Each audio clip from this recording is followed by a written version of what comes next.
Good morning, everybody. My name is Patrick Christian. I'm a telegeographer. No.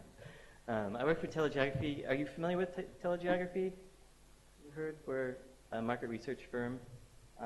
We focus on international networks, submarine cables, and international internet networks, and among other things, many different things. But first off, I want to thank you for inviting me again to speak. And first speaker slot. Woo! But wait, is that good or bad? Get me out of the way early, or is it for overview? Okay. And like Michiki was saying, all of the data that I'm going to go through right now is from a report that just came out a week or two ago. So it's last-minute slides, putting it all together. So it's pretty fresh data. And I guess we're starting more with the overview, because we're very high, like macro level. But let's get started. So I'm going to be talking about international internet bandwidth and pricing trends, particularly in sub-Saharan Africa, but Africa as a whole.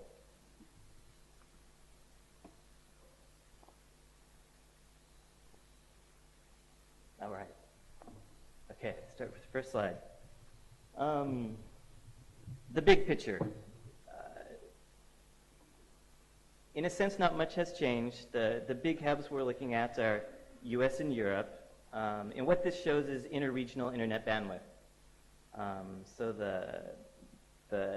we look primarily at international, and this is region to region. A couple of things to note in the last few years, anyway, is the shift from or increase in Latin America to US. Now that's becoming, it's very similar to what's happening in Africa. US is the big hub, and we're seeing a lot more capacity to the US from Latin America.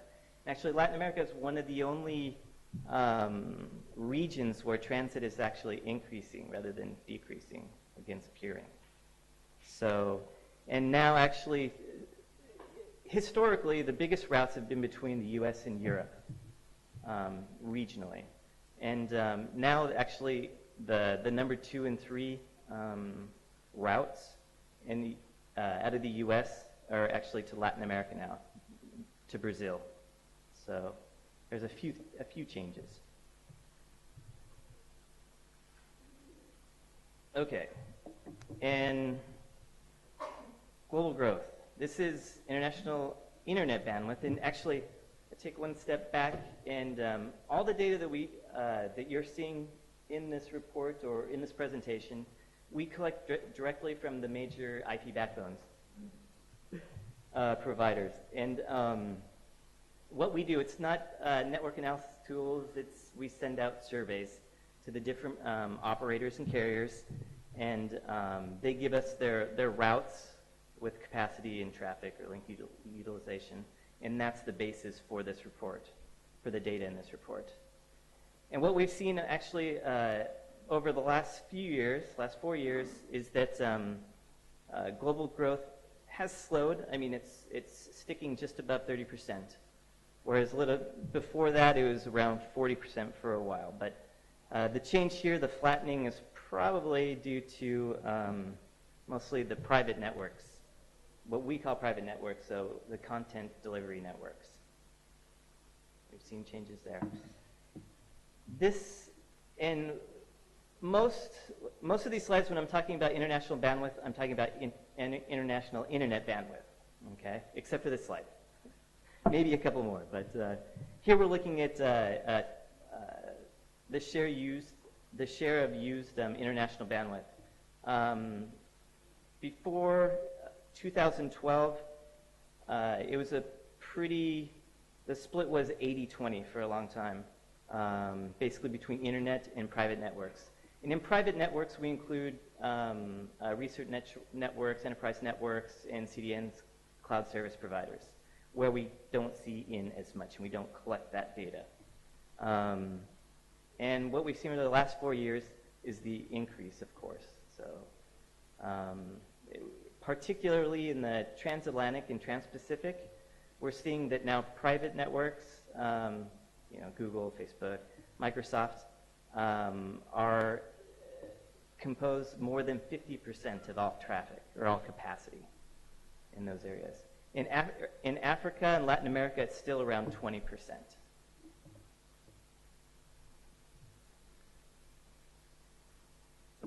And prices.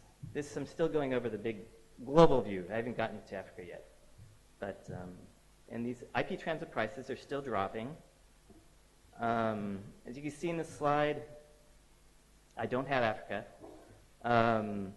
But we've seen the biggest drop in decrease in IP transit pricing in Brazil for this slide, in Latin America in general.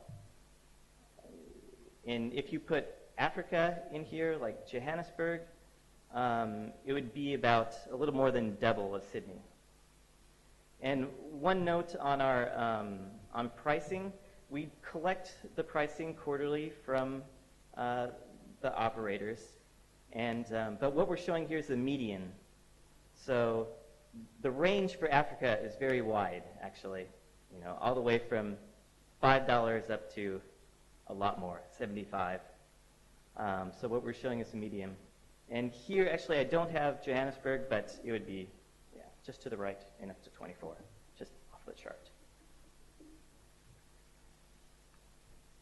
Okay, submarine capacity. Just because we're telegeography, we have to throw in a couple of slides with the submarine cables. Okay, as it looks now. And sorry, main one. Sorry about that. Sorry, but it should be stuck together. I didn't make the slide, so you can't blame me. Sorry. Main one, together now. Over the what we spoke about last year was the changes in the last 5 years. A lot of international bandwidth, basically a lot of submarine cables coming in. So we'll see the spike in just 1 second of international bandwidth. But there's a lot of bandwidth on the shores. It's just getting in past the shores. It's a little bit more difficult. And here's the proposed networks, including Liquid Sea. Just got a great map from you, by the way. That was great. Africa 1 and others. And we have the South Atlantic cables as well.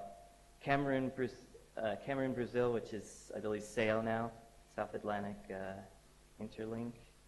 And then we have SACs there as well. And, of course, the ACE extension. And then on the west side, as you know, I was always a little bit more partial to the west side because that's where I started the research, so west side to the west side people. But anyway, sorry. We see a lot of upgrades over the last 6 months for ACE, WAX, SAT3, so a lot of upgrades in the works. Actually, ACE is in the works right now. Another ACE people here I need to talk to. And let's see. Okay. There we go. So with all the submarine bandwidth, we see Africa is the fastest growing region in terms of international internet bandwidth. This is the CAGR, 5-year CAGR, or 4-year. Africa is close to 50%, and you have Middle East and Asia and Latin America. So a lot of growth. And this is what it looks like for the international internet bandwidth growth. This is for all of Africa. So you see the spike when WAX and ACE came online at the end of 2012. Since then, growth slowed down to about 30%. Let me go to the next slide, and then I'll explain a little bit more. And then this is looking at sub-Saharan. Something to note here is that, well, actually, going back to the last one, we're up to almost 4 terabits of capacity. So a lot of growth. And now, actually, in sub-Saharan Africa, almost half of the bandwidth is sub-Saharan Africa now, whereas in the past, it was a much smaller portion compared to North Africa. In North Africa, of course, so much closer to Europe and a lot of cables already there for the Mediterranean. So there was faster growth in for bandwidth, but now sub-Saharan is catching up. And now, where does the capacity go? Europe. Europe is the main hub, but Europe isn't just the hub for Africa, of course. You have North Africa, Middle East, South Asia. And if you notice on here, there is actually a small uptick for sub-Saharan Africa, which kind of surprised me.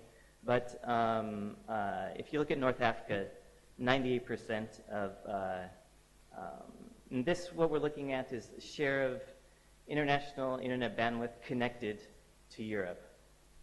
Okay, so what percentage of their international bandwidth is connected to which region? And of course, since North Africa is so close, geographically, much, much higher. And this is what it looks like with a map. Okay, here we're showing all routes above 50 gig. These are country-to-country routes, aggregates of the city-to-city routes that we collect. And if you'll notice, there's only one route that's intra-African, which is the South Africa-Zimbabwe, is the only country-to-country route that's above 50 gig. All the rest to Europe.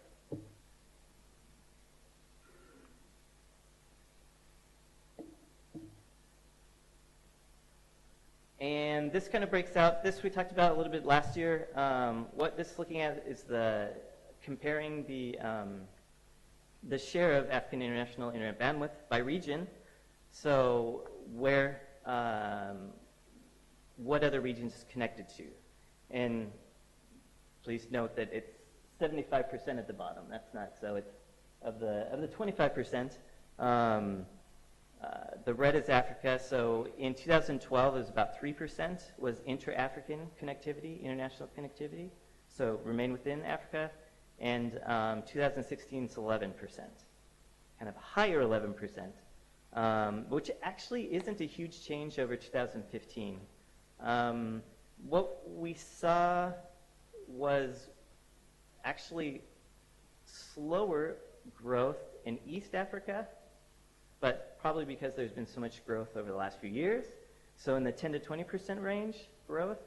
But interestingly, we saw within countries an increase of bandwidth. So domestic, which isn't shown in this.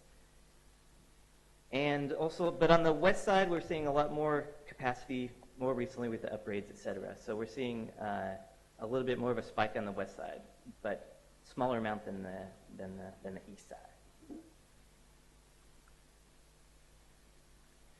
And this, we're looking more at looking at the routes themselves. Actually, this should be city to city, not country to country routes.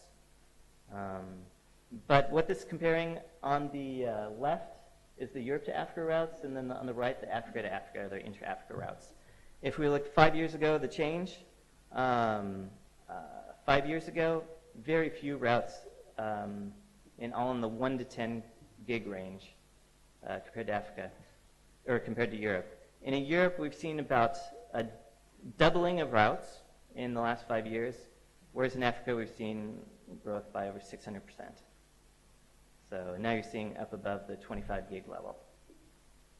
So getting bigger.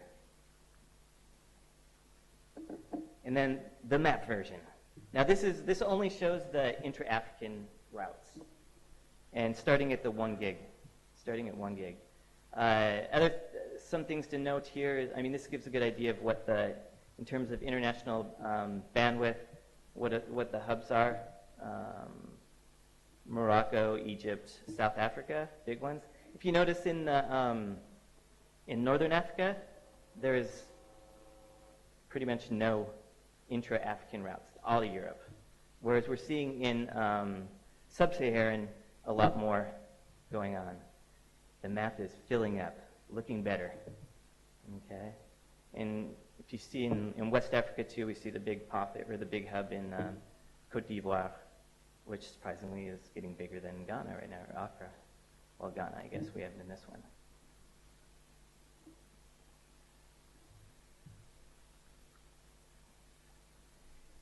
In a telegeography, what we're looking at more is the routes, or basically the pipes and utilization. So we don't really track the flow, as you guys are always asking us. We're sorry, but maybe you can help us do that. Or I'm going to come to you and ask you to help me, at least the IXs. But here we did something in the report. We're looking at the geography of content, where we look at websites. This is from Alexa, the top 100 websites by country, and basically tagging location of the servers or of the routers, and then to build this basically, which looks at, if you look at so here of course we're showing more the source of the content, and where you see in our other slides, we see that all the connectivity is linked to Europe, but this shows that content is probably, a lot of the content anyways, coming from the United States.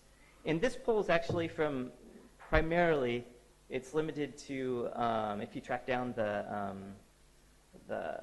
countries that are in this, it's really the big hubs like South Africa, Nigeria, and Kenya. But we do see, for example, in South Africa, it's 25%, or a little bit higher than this. It's about 10% shows hosted in Africa. But South Africa, it's above. It's about 27%. And then Kenya is around 11%, so just above this. And then Nigeria is actually around 6% of locally hosted. And then moving on to the share of transit. I'm laughing because last year, Chuki asked me a question about this, and what are you talking about? What this shows, I don't show the forecast here, but we forecast out to 2021, where we had 40%, basically 40% peering, 60% transit for Africa, and of course the 2080. Wait, is it 2080 by 2020 or 80-20 by 2020? 80-20 by 2020. Okay, so we can talk about why it's probably for us a little bit, higher on the transit side. But one thing to keep in mind is we look more at the long haul routes, the long haul links, and less at metro. And something that's hard to catch in this is everything that's happening like in the IXs and all the caching, etc. So as content is more localized, it falls out of this forecast. So, but that's one of the reasons I'm here too, to speak with you guys a little bit more, especially of course the IXs. I think I've enlisted Kyle a little bit, and maybe Andrew. Yeah, I think so, Andrew and Michelle. But we'll see. I'll be coming for the rest of you. No, but we can talk about it. Because basically, trying to figure out what's going on at more the metro or metro level, but domestic. And a couple of things about this as well. We see in our survey, we started to ask more questions about domestic versus international traffic of the different ISPs. And when I come here to AfPIF, I have the impression, wow, there's so much traffic that's local now here. It's crazy. But that's if we're listening to like CCOM, Liquid, and then when I go and speak to like the incumbents or incumbent-like mobile operators, etc., it's not a 70-30 or 60-40. On the few I've talked to, about half a dozen, it's like down 5% or less.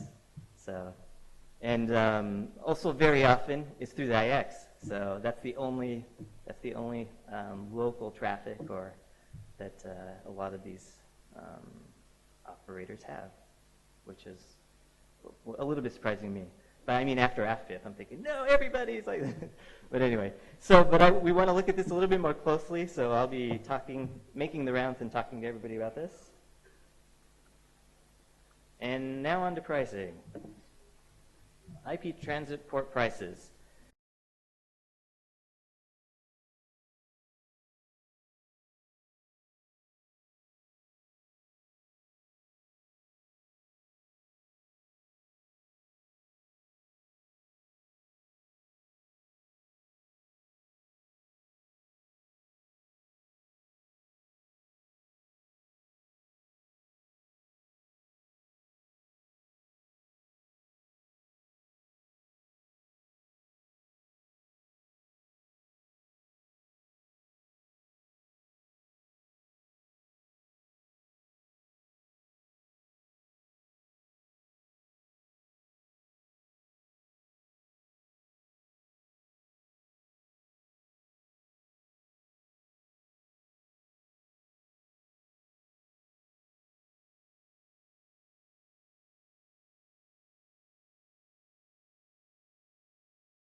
And for landlocked, actually we do cover landlocked. The problem is I could spend a lot more time on landlocked countries, but right now we're looking at a very high level, macro, of what's happening,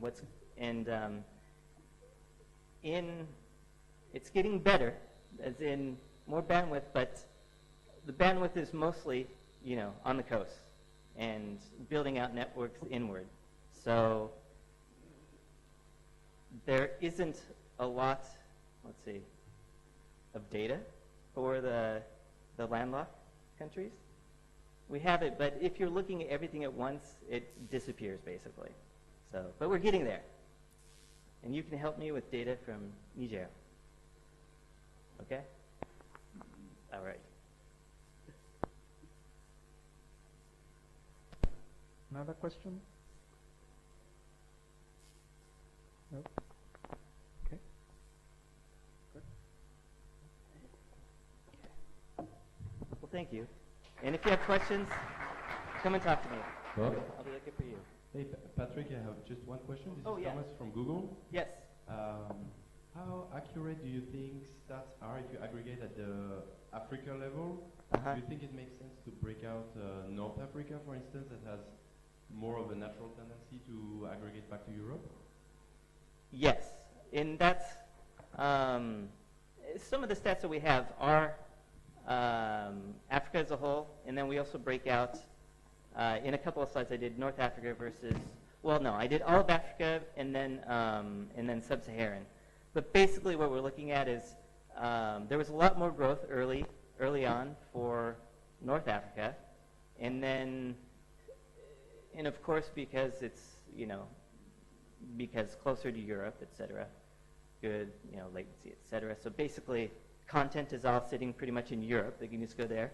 But we saw a lot of growth early, but now it's slowed down compared to, still growing, but slowed down compared to Sub-Saharan Africa, which with all the new submarine cables over the last 5 years has really, or 5 or 6 years, pushed it up.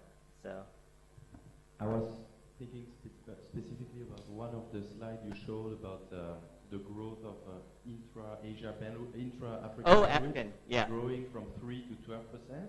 I think if you had removed North Africa from that, first of all, much more growth, and also a big proportion. Yeah, no, North Africa was included in that, actually. Yes, which is why it only went from 3 to 12, which doesn't seem so... Right, so big, yep. And, the interesting thing, for me anyway, for us is basically the slowdown. It's not really a slowdown, but it's more Sub-Saharan catching up in terms of growth, so that it's split between the two. Okay. One more question. Just a quick one. Matthew Chigwende from Liquid Telecom. Just a quick one. Thanks a lot for the useful information. Just wanted to, of course, as providers, we do have some updates on statistics and things like that. I've got just a question on how do we give you more information, and also how do you give me more information? Yeah, well, I'm trying to see how do we get information to you. Yeah. And also, I've just gone on your website, see these kind of stats you are presenting up there. So how Oh do yeah, you those get stats the you updated pay information? for. No. No, the teasers are on the website now. But what we do is actually, if you provide data, then we'll share, you know, a portion of the report with you. So, and we do work with Liquid. Although you guys were slow this year getting data in. This wasn't about me, it's about you. CCOM was okay. It's Liquid though, and main one as well. Where's but yeah, but we can work on this afterwards. But yeah, definitely, what we can do, and actually I can work directly with you because then we can, basically you provide data and then we'll share, you know, the data with you. The aggregate, you know. All right, so I'll take the usually last two questions. So Hisham at the front, and then Was it your fault? Yeah, I just wanted to say I'm sorry. I was the reason that the data was slow. I've just been rather busy with things like IPv6 rollouts. Whatever. So, yeah, this is my fault. Takes like Don't blame 15 Matthew. minutes. That was me. I'll fly out next time. Buy your beer and then.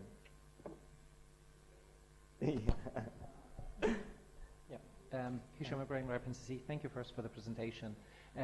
But you touched on something when you were talking about how your forecast is different from the forecast that we're trying to aspire to. And you also mentioned that some of the bigger ISPs or mobile carriers are not really looking into peering the way that we would like them to. Right. So do you have any kind of advice pointers based on what you're talking to them, how, you know, these numbers can actually come together? Well, actually, it seems like they're all sensible. They're all sensitized to it, as in they're saying, oh, at the moment it's this, but we're working on it. So I had the impression that they were embarrassed or something, and so I think there's an awareness that this is something that has to be done. It's just getting to that point. So is there something that we can actually do to help them get to that point? Bring them to AfPIF. I'll try to convince them. I think I actually talked to a few people into coming here. I gotta see if they're here. I think I saw them on the list, but I'm kind of spreading the word too, because you know it's a good group doing good things. It's and very interesting. I'm learning so much about peering. So we don't cover peering specifically in a lot of the of course everything's moving towards localization of traffic, but historically, and that's another thing that affects our forecasts as well, is a lot of the forecasts are based on historical trends, and those trends are completely changing. So and caches are hard to basically in our model to capture, but that's one of the reasons I'm here too, is to try to work with you guys to get some more data on this, so we can have a better picture of what's going on for the localization of traffic. That fits in well. Thanks. Thank you.